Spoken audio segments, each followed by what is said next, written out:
오늘의 말씀은 민수기 2장 1절부터 34절까지 말씀입니다. 여호와께서 모세와 아론에게 말씀하여 이르시되 이스라엘 자손은 각각 자기의 진영의 군기와 자기의 조상의 가문의 기호 곁에 진을 치되 회막을 향하여 사방으로 치라. 동방 해 돋는 쪽에 진칠 자는 그 진영별로 유다의 진영의 군기에 속한 자라. 유다 자손의 지휘관은 암미나답의 아들 나손이요 그의 군대로 계수된 자가 7만 4,600명이며 그 곁에 진칠 자는 이사갈 지파라. 이사갈 자손의 지휘관은 수알의 아들 느다넬이요 그의 군대로 계수된 자가 5만 4,400명이라. 그리고 스불론 지파라. 스불론 자손의 지휘관은 헬론의 아들 엘리압이요 그의 군대로 계수된 자가 5만 7,400명이니 유다 진영에 속한 군대로 계수된 군인의 총계는 18만 6,400명이라. 그들은 제1대로 행진할지니라. 남쪽에는 르우벤 군대의 진영에 군기가 있을 것이라. 르우벤 자손의 지휘관은 스데울의 아들 엘리술이요 그의 군대로 계수된 자가 4만 6,500명이며 그 곁에 진칠 자는 시므온 지파라. 시므온 자손의 지휘관은 수리사떼의 아들 슬루미엘이요 그의 군대로 계수된 자가 5만 9,300명이며 또 갓 지파라. 갓 자손의 지휘관은 르우엘의 아들 엘리아삽이요 그의 군대로 계수된 자가 4만 5,650명이니 르우벤 진영에 속하여 계수된 군인의 총계는 15만 1,450명이라. 그들은 제2대로 행진할지니라.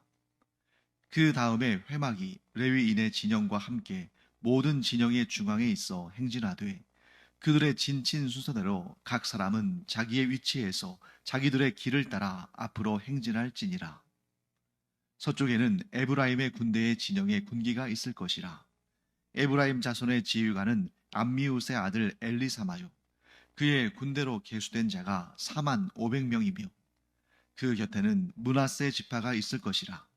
므낫세 자손의 지휘관은 부다술의 아들 가말리엘이요 그의 군대로 계수된 자가 3만 2,200명이며 또 베냐민 지파라. 베냐민 자손의 지휘관은 기드오니의 아들 아비단이요 그의 군대로 계수된 자가 3만 5,400명이니 에브라임 진영에 속하여 계수된 군인의 총계는 10만 8,100명이라. 그들은 제3대로 행진할지니라. 북쪽에는 단 군대의 진영에 군기가 있을 것이라. 단 자손의 지휘관은 암미사떼의 아들 아이에셀이요 그의 군대로 계수된 자가 6만 2,700명이며 그 곁에 진칠 자는 아셀 지파라. 아셀 자손의 지휘관은 오그란의 아들 바기엘이요 그의 군대로 계수된 자가 4만 1,500명이며 또 납달리 지파라. 납달리 자손의 지휘관은 에난의 아들 아히라요 그의 군대로 계수된 자가 5만 3,400명이니 단의 진영에 속하여 계수함을 받은 군인의 총계는 15만 7,600명이라. 그들은 길을 따라 후대로 행진할지니라 하시니라. 이상은 이스라엘 자손이 그들의 조상의 가문을 따라 계수된 자니 모든 진영의 군인 곧 계수된 자의 총계는 60만 3,550명이며 레위인은 이스라엘 자손과 함께 계수되지 아니하였으니 여호와께서 모세에게 명령하심과 같았느니라.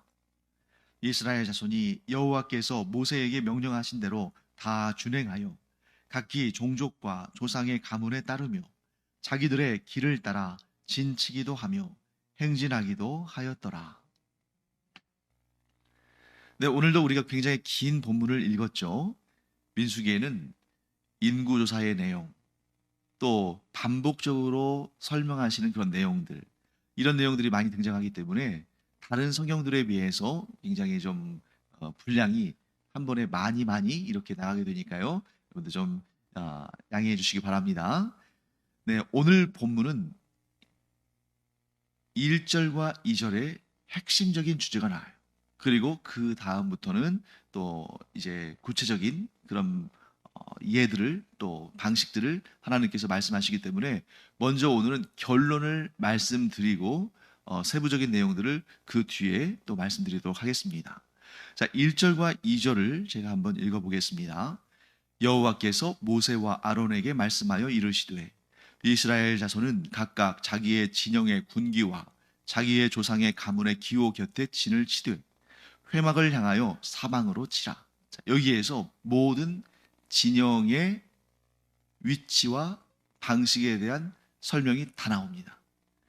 자, 오늘의 주제 핵심 무엇이냐면 성막을 향하여 진을 치라, 이 말씀이에요. 성막을 향하여 진쳐라. 자, 여러분, 이스라엘 백성들이 광야에 행진을 합니다. 이동을 하는 거죠. 그런데 어느 한 곳에 딱 정착해서 그 안에서, 그 어느 한 지역에 성읍을 건설하고 성벽을 쌓고 이렇게 산다면 사실 좀 상대적으로 안전하죠.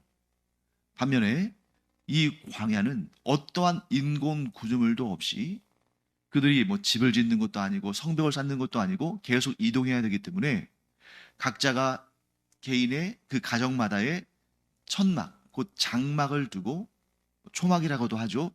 그래서 어느 지역에 머물러 있어야 할 때는 머물러 있지만 또 이동해야 되면 그 장막을 또 접고 말아서 또 들고 이동해야 됩니다.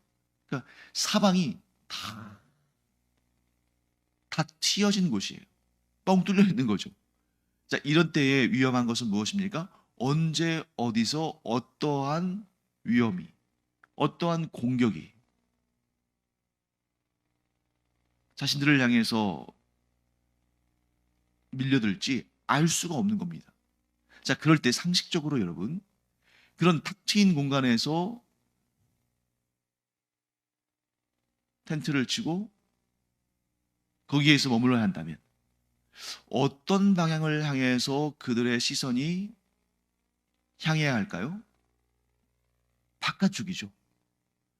자, 뭐 들짐승이 공격한다든지 또는 유목민들, 막 그 사막이나 광야를 돌아다니는 유목민들이 그들을 공격한다든지, 혹은 어떤 나라나 민족이 이 이스라엘 백성들이 광야를 지나간다는 소식을 듣고 뭐 단독으로 혹은 연합으로 그들을 치러 올지 알 수가 없는 거잖아요. 그러니까 자신들이 똘똘 뭉치고 그리고 시선을 밖으로 향해서, 그리고 그렇게 누가 쳐들어오는지를 경계하면서 그렇게 진을 쳐야 안전한 겁니다. 그런데 오늘 하나님의 명령은 상식적이지 않은 거죠. 자, 어떻게 하냐면 성막을 맨 가운데 둬요. 성막이 항상 그 맨 가운데 있습니다. 그리고 그 성막을 둘러싸고는 레위인들이 자리를 해요. 성막의 동쪽, 성막은 항상 동쪽으로 입구가 나게 되어 있습니다. 성막의 동쪽은 하나님을 섬기는 일에 가장 중요한 역할을 하는 제사장들, 그러니까 아론과 그의 아들들, 그리고 모세가 자리를 합니다. 그리고 성막 주변은 레위인들이 둘러싸니까 순서는 동남서북 이런 순서거든요. 남쪽은, 성막의 남쪽은 고앗 자손, 성막의 서쪽은 게르손 자손, 성막의 북쪽은 무라리 자손. 그렇게 이제 성막을 둘러싸요, 레위 지파가. 그리고 성막과 레위 지파 바깥쪽으로 동쪽은 유다 진영, 남쪽은 루벤 진영, 서쪽은 에브라임 진영, 북쪽은 단 진영. 그렇게 해서 유다와 루벤과 에브라임과 단 지파가 조장이 돼서 세 지파씩이 이렇게 동남서북으로 에워쌉니다. 그러면 그렇게 에워싸고 자신들로 지키고 그 소중한 성막을 지킬 목적이라면 시선을 바깥쪽으로 둬야 되는 거예요. 경계해야 되니까. 그런데 하나님께서는 뭐라고 명령하시냐면 성막을 향하여 진을 쳐라. 너무 상식적이지 않은 일이죠. 그러나 하나님께서 이렇게 상식적이지 않은, 우리가 생각할 수 없는, 우리가 따르기 힘든 그런 명령을 주실 때는 어떤 마음을 담아 놓으신 걸까요? 너희를 내가 보호하리라, 너희를 내가 책임지리라 하고 말씀하시는 것입니다. 그래서 하나님께서 말씀하시는 것은 뭐냐면 광야에 그런 예측할 수 없는 그런 두려움, 그런 문제들, 그런 여러 가지 그들을 공격할 만한 그런 상황들 가운데 너희들이 그 중앙에 있는 성막을 향해, 곧 하나님을 향해 시선을 고정하고 하나님만을 믿고 의지하면 나머지는 하나님께서 다 인도하시고 보호하시고 이끌어 주시고 채워 주실 것이다 하고 말씀하시는 것입니다. 자, 우리의 삶을 한번 볼까요? 자, 제가 어제도 말씀드렸습니다만 이 민수기의 말씀을 지금으로부터 약 3,500년 전에, 그것도 우리로부터 굉장히 멀리 떨어진, 역사상 우리와는 전혀 어떠한 관계도 없었던 그런 이스라엘 민족만의 역사로 보아서는 안 된다. 그 민수기에 담겨 있는 그 하나님의 뜻과 이스라엘 백성들의 반응이 곧 오늘날 우리를 설명하고 우리가 어떻게 행해야 되는지를 알려주는 참으로 귀하고 참으로 소중한 하나님의 말씀이다. 지금도 살아있고 지금도 우리가 그 뜻을 받들어 살아야 되는 진리의 말씀이다 하는 걸 우리가 알아야 됩니다. 자, 그러면 우리의 상황 가운데 이 성막을 향하여 진을 치라라는 말씀을 어떻게 적용할 수 있을까? 우리가 사는 이 세상도 광야와 같은 세상입니다. 사실 우리가 아무리 스스로를 지키려고 하고 내 주변의 모든 상황들을 컨트롤하려고 하고 또 질서를 잡으려고 하고 나를 보호하려고 하고 한다 할지라도 우리가 우리를 향해 밀려오는 그런 어떤 위험, 문제, 고난, 실패 이런 것들을 다 막을 수가 없어요. 눈에 보이는 것도 막지 못하는데 눈에 보이지 않는 죄와 사망의 권세 그리고 사탄의 시험 이런 것들을 우리가 막아낼 수 없습니다. 그것을 내가 나의 힘으로 막아내려고 생각하고 그것을 우리가 실천할수록 더욱 두려워지고 더욱 염려와 걱정이 커지고 더욱 무력해질 수밖에 없는 거죠. 그때 하나님께서 이렇게 말씀하십니다. 사랑하는 아들아, 사랑하는 딸아, 이 광야와 같은 어디에서 어떤 문제가 밀어닥칠지 모르는 이 험난하고 거친 이 광야와 같은 세상을 살아가면서 네가 멸망하지 않으려면, 생명을 지키려면, 구원의 역사를 끝까지 완성하려면 너는 거룩하신 하나님만을 바라봐야 된다. 전능하신 하나님을 향해서 너의 시선을 돌려서는 안 된다. 네가 너 스스로 너의 인생을 지키고 잘되게 하고 성공하려고 네 스스로 모든 것들을 다 준비하고 성실하게 일하고 또 도움을 구하고 이러면서 너의 인생을 성공적으로 만들고 싶어서 그렇게 아등바등 살아가면 결국에는 실패할 뿐이다. 그러나 그런 광야와 같은 거친 세상 가운데서 내가 하나님을 향하여 시선을 돌리고 오직 하나님만을 믿고 의지하며 하나님과 동행하는 삶을 살면 세상이 너의 머리카락 하나도 건들지 못하도록 내가 너를 지키며 악한 사탄이 너를 감히 미혹하거나 실족시키지 못하도록 내가 너를 늘 지켜주리라. 하나님께서 이렇게 말씀하시는 것입니다. 사랑하는 성도 여러분, 여전히 내가 하나님을 온전히 신뢰하지 못하고 하나님을 온전히 의지하지 못하고 자꾸 내가 무엇인가를 하고 내가 내 인생을 책임지려고 하고 내가 내 인생을 올바르게 만들려고 애를 쓰면 물론 아무 일도 하지 않고 열심히 사는 것처럼 보이겠습니다만 그런데 그 근본이 잘못된 거죠.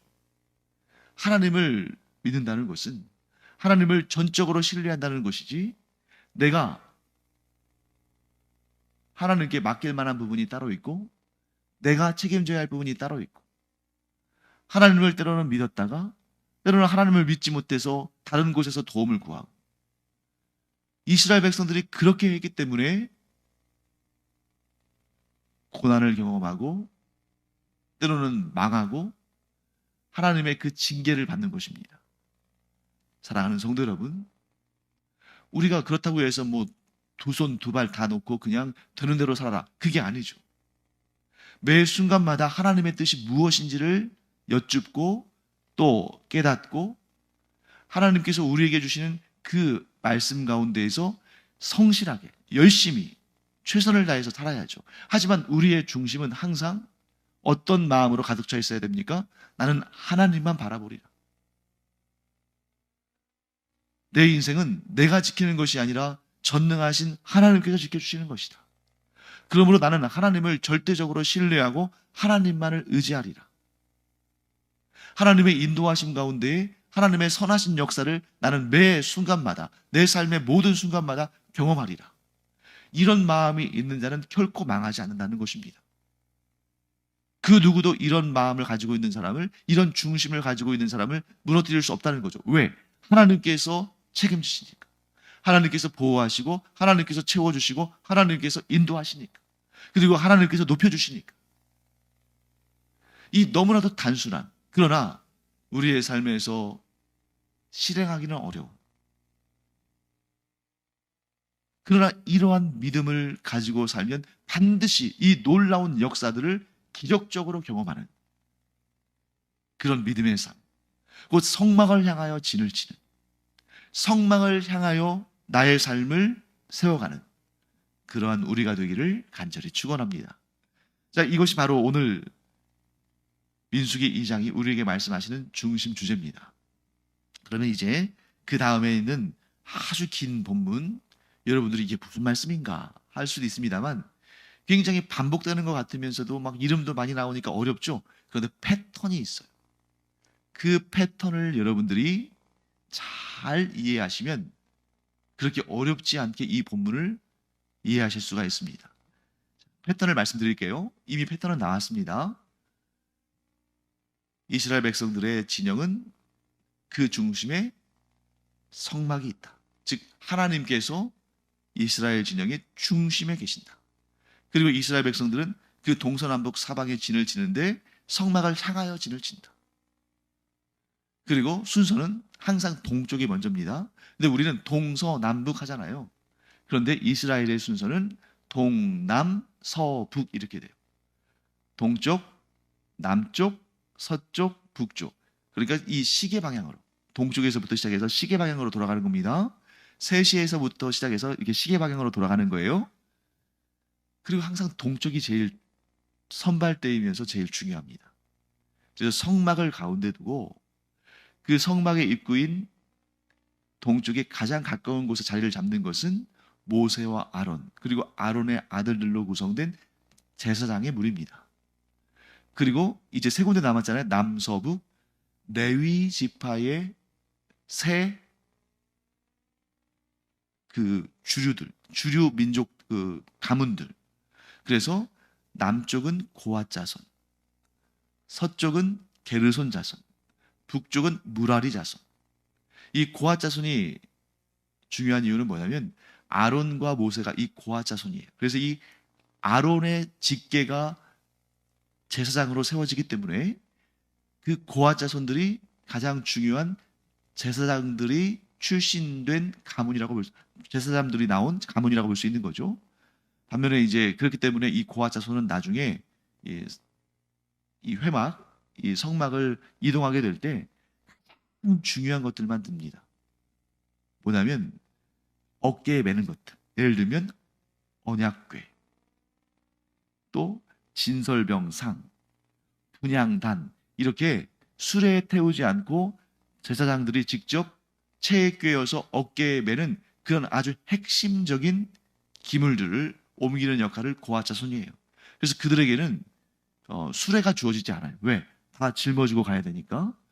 그리고 이제 그 다음에 게르손이 그 다음이죠. 게르손 자손들은 부드러운 것, 이렇게 외우시면 되겠어요. 부드러운 것. 그러니까 이제 성막에 그 패브릭 같은 거 있잖아요. 성막을 둘러싸는 천들, 그리고 또 덮개 이런 것들. 그 다음에 마지막 무라리 자손은 제일 힘든 일. 그러니까 성막을 쌓을 때 벽으로 이제 만들고 그 위에 철을 넣는데 벽을 쌓는 그러한 널판지, 그리고 그 벽들을 연결하는 기둥, 또 하나님께 제물을 태워드리는 번제단, 이렇게 무거운 것들은 무라리 자손이. 그래서 그들에게는 이제 그 게르손 자손과 무라리 자손들에게는 그 수레와 그 수레를 끌어갈 그런 소들이 주어지는 거죠. 그 다음에 다시 이제 그 바깥쪽, 그러니까 성막이 맨 안에 있고, 그 다음에 레위 지파가 그 성막 주변을 둘러싸고, 그 레위 지파 또 주변을 12지파가 둘러싸는데 동, 남, 서, 북 중요도가 그렇게 나뉩니다. 그래서 동쪽은 반장이 유다 지파예요.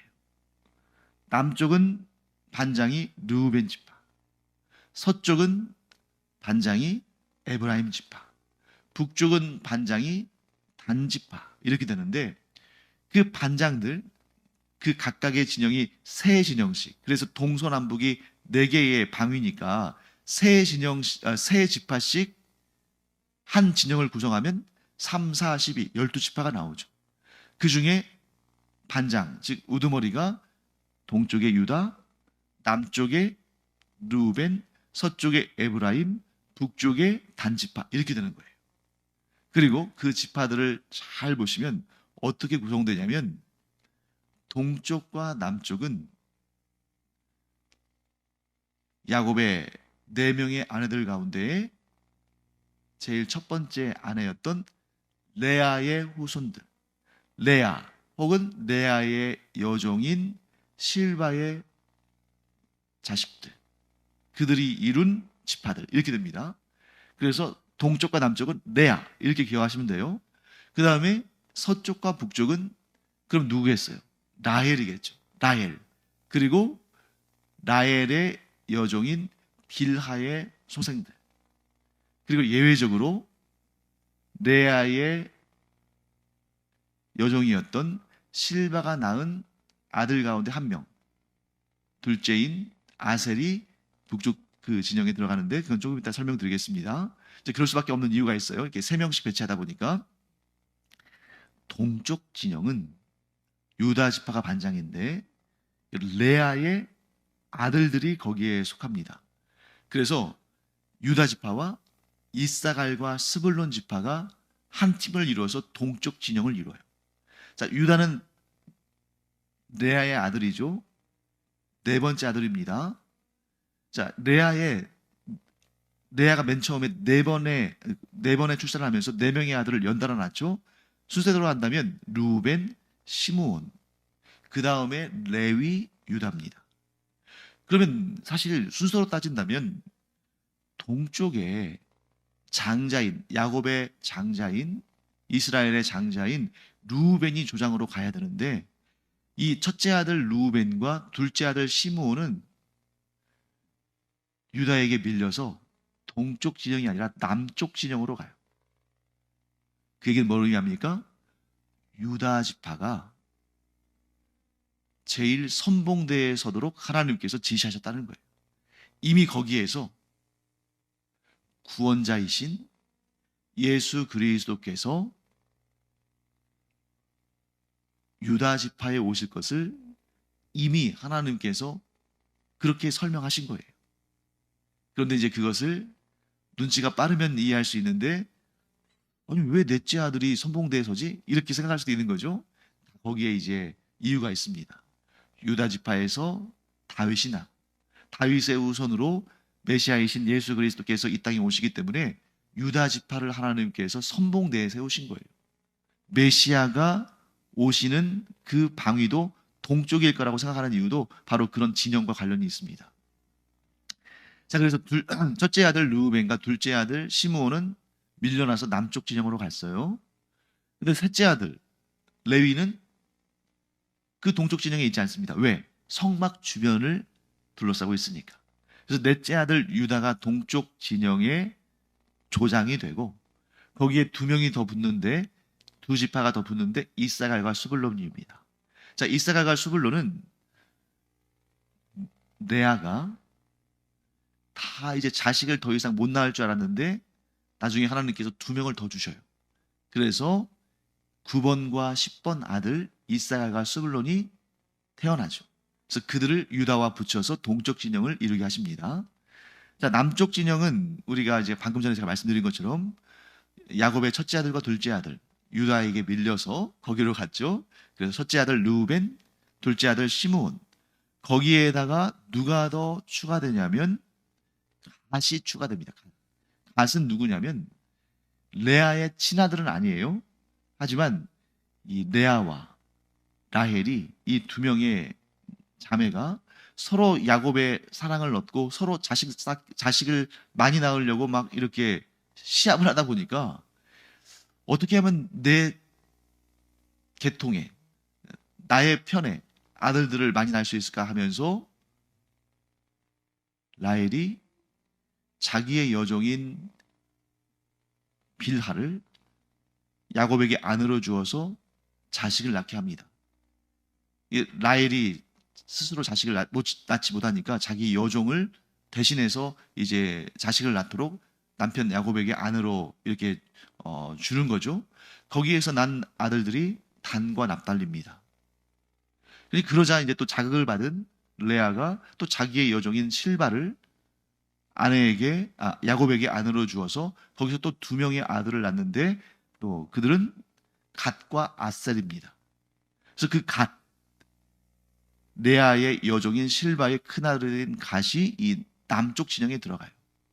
그 다음에 서쪽 진영과 북쪽 진영은 라헬과 관련이 되겠죠.